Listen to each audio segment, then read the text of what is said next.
A shootout with Eastern Cape Police last night.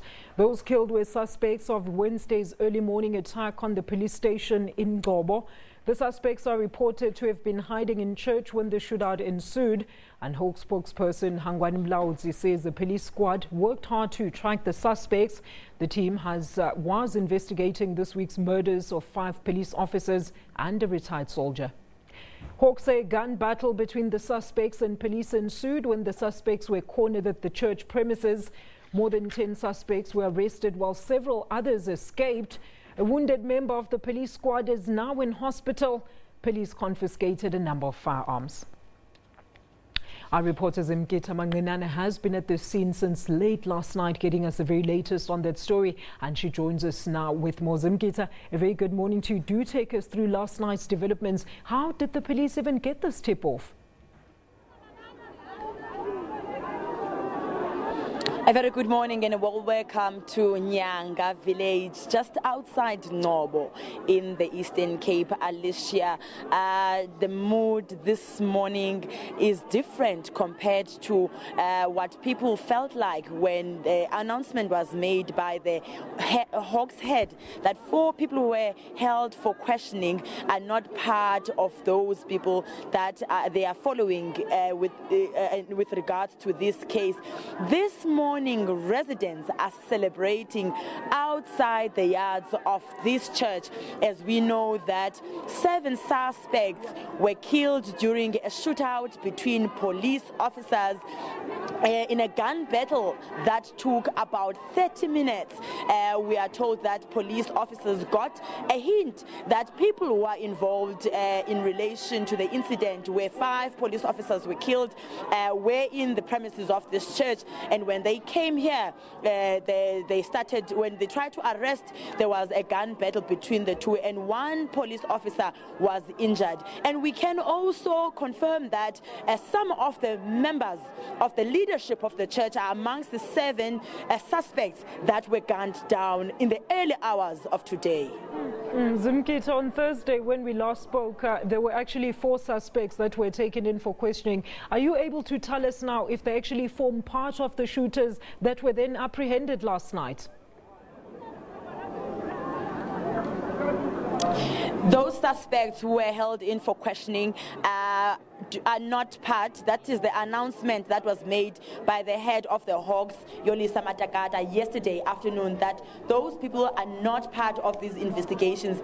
They were brought in for a different matter that occurred in the area of Elliot, just outside Ngcobo, a town nearby Ngcobo.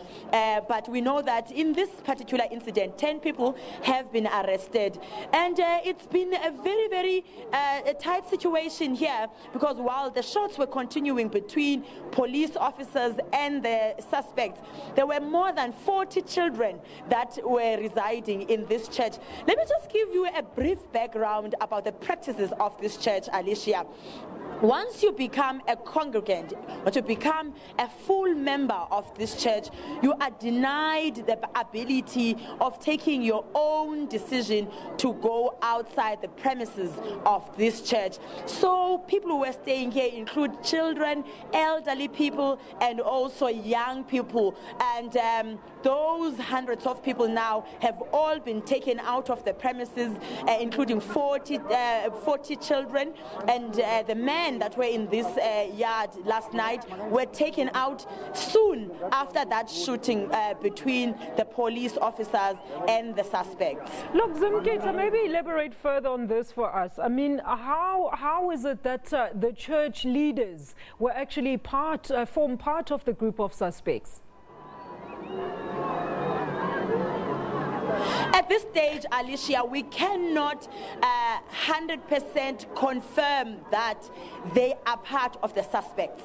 But what we know is that at the time when police were making their way into these premises, searching for those particular suspects that they were looking for, that some of the church leaders were in the premises. But we don't know at this stage whether they were part of those people that they were looking for, or they were just here because they stay here. But we know for sure that some of those, amongst the people that were killed, the 7 suspects that were killed, more than 2 of the church leaders are amongst them. The church is led by 7 sons of the late Mr. Ngcobo, who started this church in the early 80s. This church has been filled with controversy from time to time, Alicia. 2 years ago, the SABC had an expose on the practices of this church, especially that people are not allowed to, young people are not allowed to go to school once they become members of this church. And also elderly people have been resigning and taking all their pensions and all their belongings, donating them to this particular church. So we've also seen a bulldozer and a grader just outside the premises of this church. And there are rumors that, Alicia, there are bodies that are going to be exhumed that are buried in the premises of the church, because the main belief of the church is that once you become a member, you do everything in your life within the premises of this church. Zimkit, I mean, with what you've just said now about this church being a controversial one, do you know if the CRL Commission has actually heeded some of the calls and complaints that have been put forth about that particular church and tried to do something? After that SABC expose, there were interventions in terms of interviews, in terms of removing young children who were residing in this church. They were taken to a place of safety. There was also a commission where these 7 leaders, who are the sons of the late Ngcobo, were called to Port Elizabeth, and a meeting and interviews were conducted, and they told the chairperson of the religious committee that they will not close this church down because they do not take any instruction from ordinary human beings. They only rely on their superior, who instructs them on what to do when they are asleep at night. Well, there were recommendations that were made, but we did not see any action. 2 years down the line, the church continues to practice its cultish practices here. But people of Nyanga and residents of Ngcobo have always expressed their dissatisfaction about everything that is happening around this church. Look, Zimkita, before I let you go, we do understand that Police Minister Mbalula and, of course, the National Police Commissioner are going to be coming there. And anytime now, we are expecting a briefing from them.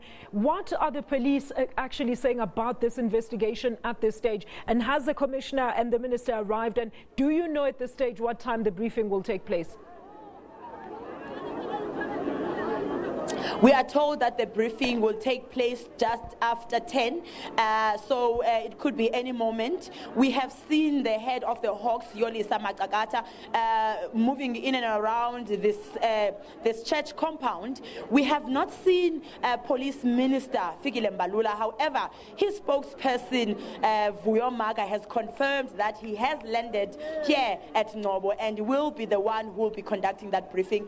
We are also told that the National Police Commissioner is also with Mbalula, and we're expecting that details of the investigation, the arrest, and how many people that are on the run that they think they will still arrest will be shared when that media briefing is held after a few minutes from now. All right, Zimkita, will definitely touch base with you as soon as that briefing becomes available to us. That is Zimkita Manginana, our reporter stationed at the Ngcobo police station, and we've just heard from her that 10 people have been arrested, and of course of those that were shot yesterday, 2 of the church leaders are among the dead.